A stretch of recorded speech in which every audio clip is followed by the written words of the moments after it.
వారిని స్ట్రెస్ చేసి హార్ట్ అటాక్లతో చనిపోతున్నటువంటి కార్మికులను కూడా కనీసం పట్టించుకున్నటువంటి పరిస్థితి ఉన్నది. ఇవన్నీ ఒక ఎత్తు అయితే, మనం చిన్నప్పుడు మీ అందరు గుర్తుండుంటది, బస్ బాడీ బిల్డింగ్ యూనిట్ అనేటటువంటిది ఉండేది. ఆ బస్ బాడీ బిల్డింగ్ యూనిట్ ని బీఆర్ఎస్ హయాంలోనే ఆ మొత్తం కూడా బస్ బాడీ బిల్డింగ్ ని కర్ణాటకలో దవన్గిరి ప్రాంతానికి తరలించడం జరిగింది. అప్పటి నుంచి ఇక్కడ మన దగ్గర ఉండే 2 బస్ బాడీ బిల్డింగ్ యూనిట్లు కూడా మూతపడినటువంటి పరిస్థితి. ఉప్పల్ ఒకటి, మియాపూర్ ఒకటి, 2 కూడా మూతపడినటువంటి పరిస్థితి. అంటే ఆర్టీసీ ఏదైతే స్వతంత్రంగా వాళ్ళకుండే ఇంజనీర్లతో బయట నుండి తెచ్చుకున్న ఇంజనీర్లతో కట్టేటటువంటి బాడీని కూడా కంప్లీట్ గా నిర్వీర్యం చేసినటువంటి పరిస్థితి. ఈ సంస్థలో మరి ఎన్నికల మేనిఫెస్టోలో పేజ్ నెంబర్ 14లో పెట్టింది కాంగ్రెస్ ప్రభుత్వం, మేము విలీనం చేసుకుంటామని. కానీ ఇంతవరకు కూడా వాళ్ళతో మాట్లాడతలేనటువంటి పరిస్థితి. పాపం కార్మికులు వేచి చూసి సమ్మె అనౌన్స్ చేశారు, సమ్మె నోటీస్ ఇచ్చారు. సమ్మె నోటీస్ ఇస్తే ఆర్టీసీ ఎండీ గారు రాలేదు. కానీ సిపిఐ రాష్ట్ర కార్యదర్శి కూనంనేని సాంబశివరావు గారు, కోదండరాం సారు, దేవరకద్ర ఎమ్మెల్యేలు రామ్మోహన్ రెడ్డి గారు, మసూదన్ రెడ్డి గారు చర్చల్లో పాల్గొని త్వరలోనే పరిష్కారం చేస్తాం, ఇండియా పాకిస్తాన్ కి యుద్ధం అవుతుంది, వార్ అవుతుంది, మీరు బంద్ చేయను అని చెప్పారు. అంటే బంద్ పెట్టారు. కానీ ఆ తర్వాత ఇప్పటి వరకు ప్రభుత్వం మళ్ళీ వాళ్ళని పిలవలేదు, మాట్లాడలేదు. కార్మికుల సమస్యలు మాత్రం ఎక్కడ వేసిన గొంగళ్ళే అక్కడే అన్నట్టు ఉంది. కాబట్టి తక్షణమే ప్రభుత్వం దీని మీద దృష్టి పెట్టాలని చెప్పి నేను కోరుతా ఉన్నా. ఇక మేము జనం బాటలో తిరిగినా మామూలుగా పొద్దునుండి సాయంత్రం వరకు మాకు మహిళలు ఇంటరాక్ట్ అయ్యేటటువంటి వాళ్ళు చెప్తున్నది ఒకటే మాట, అసలు ఎవరి కోసం పెట్టిండ్రు ఫ్రీ బస్సు, ఎందుకోసం పెట్టిండ్రు, మాకు ఆత్మగౌరవం లేకుండా చేస్తున్నారు, మాకు ఇబ్బంది కలుగుతున్నది, ఈ ఫ్రీ బస్సు పెడితే బస్సుల సంఖ్య పెంచండి అని మహిళలు ఒక పక్క మాట్లాడుతున్నారు. ఇంకొక పక్క వికలాంగులు మరి మాకెందుకు ఫ్రీ ఇవ్వరు ఈ బస్సులో, ఎందుకంటే ఫ్రీ బస్సులు పెట్టి ఓవర్లోడ్ అయిన బస్సులు ఏ ఒక్కటి కూడా బస్ స్టాప్ లో ఆగకుండా దూరం ఆగుతున్నాయి, వికలాంగులు ఎవరు కూడా ఎక్కిపోయే పరిస్థితి లేదు, వికలాంగులకు కూడా ఫ్రీ బస్ ఇవ్వాలని చెప్పి నేను కోరుతా ఉన్నాను. అట్లానే మహిళలకు ఫ్రీ బస్ స్కీము 48 గంటలు అమల్లోకి తీసుకొచ్చామని గొప్పగా చెప్పుకుంటుంది ఈ ప్రభుత్వం. కానీ వారు నేను ప్రశ్నిస్తా ఉన్నా, అసలు మీరు ఆర్టీసీకి ఎంత పేమెంట్ చేసిర్రు? నెలకు 300 కోట్లు ఇస్తామని చెప్పి ఒక ఎస్టిమేట్ చేసి చెప్పిండ్రు ఫస్ట్ లో. కానీ ఇప్పుడు ఆక్యుపెన్సీ రేట్ ఎంత పెరిగిందంటే కనీసం 600 కోట్లు నెలకి ఇవ్వాలని చెప్పి కార్మిక సంఘాలన్నీ కూడా డిమాండ్ చేస్తా ఉన్నాయి. ఆ పేమెంట్ ఎంత చేసిండ్రు, దానికి సంబంధించి వివరాలు ఒక శ్వేతపత్రం ఇవ్వాలని చెప్పి నేను ప్రభుత్వాన్ని డిమాండ్ చేస్తా ఉన్నా. ఇక బీఆర్ఎస్ ప్రభుత్వంలో ఉన్నప్పుడు జరిగిన అన్యాయం ఏంటంటే 52 రోజులు సమ్మె చేసిన 33 మంది కార్మికులు చనిపోయినా ఆ తర్వాత యూనియన్లు రద్దు చేసిరు తప్పితే ఆ సమ్మెలో జరిగినటువంటి ఏ అంశాల పట్ల కూడా కార్మికుల పట్ల సానుకూలంగా స్పందించలేదు.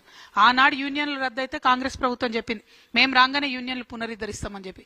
ఇప్పటి వరకు కూడా యూనియన్స్ లేవు కాబట్టి ఎట్లా పడితే అట్లా ఎంప్లాయీస్ ని తీసేస్తున్నా కూడా అడిగేటటువంటి పరిస్థితి లేదు. కాబట్టే ఆర్టీసీ కార్మికులందరూ కలిసి మరి 24వ తారీఖు నాడు చెలో సెక్రటేరియట్ అనేటటువంటి కార్యక్రమం పెట్టిండ్రు. ఆర్టీసీ జేఏసీ ఇచ్చినటువంటి ఆ చెలో సెక్రటేరియట్ అనే కార్యక్రమానికి మేము సంపూర్ణంగా మద్దతు పలుకుతా ఉన్నాం, తెలంగాణ జాగృతి నండని ఈ సందర్భంగా తెలియజేస్తా ఉన్నాం. మరి అదే విధంగా ఆర్టీసీ కార్మికులు పాపం వాళ్ళు పొదుపు చేసుకునే డబ్బు ఉంటది, అది కూడా ఇస్తలేరు. రిటైర్మెంట్ అయినటువంటి వాళ్ళు ఎవరిని కూడా వారికి కూడా ఇంతవరకు బెనిఫిట్స్ ఇస్తలేరు. నిన్న మేము మహిళల కోసం ధర్నా చేద్దామని ప్రజాభవన్కి పోతే అక్కడ ఆర్టీసీ కార్మికులు రిటైర్డ్ ఎంప్లాయీస్ అందరూ వచ్చారు. ఎందుకంటే ప్రభుత్వం నుండి ₹1 కూడా వస్తలేదు, మాకు డబ్బులు ఇవ్వాలని చెప్పి వాళ్ళు అడుగుతా ఉన్నారు. సో అల్టిమేట్ గా మేము ప్రభుత్వాన్ని కోరేది ఒకటే, మీరు ఈ సంస్థను నిర్వీర్యం చేసే ప్రయత్నంలో ఒక కొత్త మిష పెట్టుకొని ముందుకొచ్చారు. ఏంటిది, సిటీ బస్సులు 2800 తిరుగుతుంటే పొల్యూషన్ అవుతుంది కాబట్టి ఎలక్ట్రిక్ బస్సులు ఇన్వాల్వ్ చేస్తామని చెప్పి చెప్తున్నారు. ఓకే, సంతోషం, ఎలక్ట్రిక్ బస్సులు పెడుతున్నారు. కానీ గమ్మత్ ఏంటంటే ఆ ఎలక్ట్రిక్ బస్సులను ప్రభుత్వం కొంటలేదు, కేవలం అద్దెకు తీసుకుంటుంది. అద్దెకు తీసుకునే ఈ బస్సులకు వాళ్ళ కిలోమీటర్కి ఇంత అని చెప్పి యాజమాన్యాలకు డబ్బులు చెల్లిస్తున్నారు. ఇంకొక పక్క మన ఆర్టీసీ బస్ డిపోలను ఖాళీ చేసి ఎలక్ట్రిక్ బస్సులకు సపరేట్ గా డిపోలు ఖాళీ చేసి ఇస్తున్నారు. అక్కడ ఏం జరుగుతుంది, ఆ డిపోలలో వాళ్ళు మన కరెంట్ యూజ్ చేసి ఛార్జింగ్ పెట్టుకుంటారు. అంటే కరెంటు బిల్లు మనమే కడతాం, ఉల్టా ప్రైవేట్ వాడికి కిరాయి మనమే ఇస్తాం, బస్సు కూడా ఆర్టీసీ ఆస్తి కాదు. ఇవన్నీ ఒక ఎత్తు అయితే ఆ బస్సు నడపడానికి డ్రైవరు, ఆ బస్సులో ఉండే కండక్టరు, ఆ మెకానిక్లు అందరూ కూడా అవుట్ సోర్సింగ్ లో తీసుకుంటా ఉన్నారు. అంటే వాళ్ళు మన పిల్లలే అవుట్ సోర్సింగ్ ఎంప్లాయీస్ తో మాకు ఇబ్బంది లేదు. కానీ వారు ఆర్టీసీ ఎంప్లాయీస్ అయితే ఒక బరువు ఉంటది, ఒక బాధ్యత ఉంటది, ఒక ట్రైనింగ్ ఉంటది, ఒక రెస్పాన్సిబిలిటీ ఉంటది. అది లేకుండా అవుట్ సోర్సింగ్ లో తీసుకున్నారు. మొన్న దుగ్గు రాజేంద్ర అనే చెప్తున్నారు, ఒక కండక్టర్ కరీంనగర్ లెక్కిండట అవుట్ సోర్సింగ్ లో తీసుకున్న పిల్లాడు హైదరాబాద్కి వచ్చే లోపల ₹9,000 పైసలు వసూలైతే ఆ 9,000 పట్టుకొని వాడు మధ్యలో దిగి వెళ్ళిపోయాడు. అడిగేటోడు ఎవరు దిక్కులేడు. అంటే బాధ్యత ఉండదు బేసిక్గా, బయట నుండి అవుట్ సోర్స్ నుంచి తీసుకుంటే. వాళ్ళ ఆర్టీసీ ఎంప్లాయీస్ అయితే బాధ్యత ఉంటుంది. ఈ విషయాలు మరి రవాణా శాఖ మంత్రి పొన్నం ప్రభాకర్ గారికి నేను ప్రత్యేకించి గుర్తు చేస్తా ఉన్నా. ఎందుకంటే అసెంబ్లీ జరిగేటప్పుడు మా అన్న వాళ్ళందరూ పోతే ఆయన ఒక ఉచిత సలహా ఇచ్చిండట పొన్నం ప్రభాకర్ గారు, మంత్రులందరినీ కలవండాయా మీరు అన్నట. మరి అందరు మంత్రులు కలిస్తే ట్రాన్స్పోర్ట్ శాఖ మంత్రి తమరి దగ్గర ఎందుకు పొన్నమన్నా? మరి మీరు బాధ్యత తీసుకోవాలి, ఆర్టీసీ కార్మికులతో చర్చలు జరపాలి, వాళ్ళకున్న సమస్యల పరిష్కారానికి ముందుకెళ్లాలని నేను డిమాండ్ చేస్తున్నా. పొన్నం ప్రభాకర్ గారు నేను పర్టికులర్గా రిక్వెస్ట్ చేస్తా ఉన్నా, ఏదైతే ఫిట్మెంట్ పెంచినారో 2017లో 16% పెంచినారు, అదేవిధంగా 6 నెలల కింద ఒక 21% పెంచారు. ఆర్టీసీ ఉద్యోగులు ప్రభుత్వ ఉద్యోగులు కాదంటున్నారు. కాదన్నప్పుడు ప్రభుత్వ ఉద్యోగుల తరహా ఒక 1.5% హెచ్ఆర్ఏ వీళ్ళకు కూడా కట్ చేసిండ్రు. మరి మీరే చెప్పాలి, ప్రభుత్వ ఉద్యోగుల కాదా? ప్రభుత్వ ఉద్యోగులు అయితే జీతాలు కూడా పెంచండి, మరి ఓన్లీ కట్టింగ్ మాత్రం చేస్తున్నారు. పిఆర్సీ కూడా ఇంతవరకు పెంచలేదు, అమలు చేయలేదు. రిటైర్ అయిన వాళ్లకు బెనిఫిట్స్ లేవు. ఆర్టీసీ అనేటటువంటిది పేదవాడి యొక్క బస్సు, పేదవాడికి పనికొచ్చే బస్సు.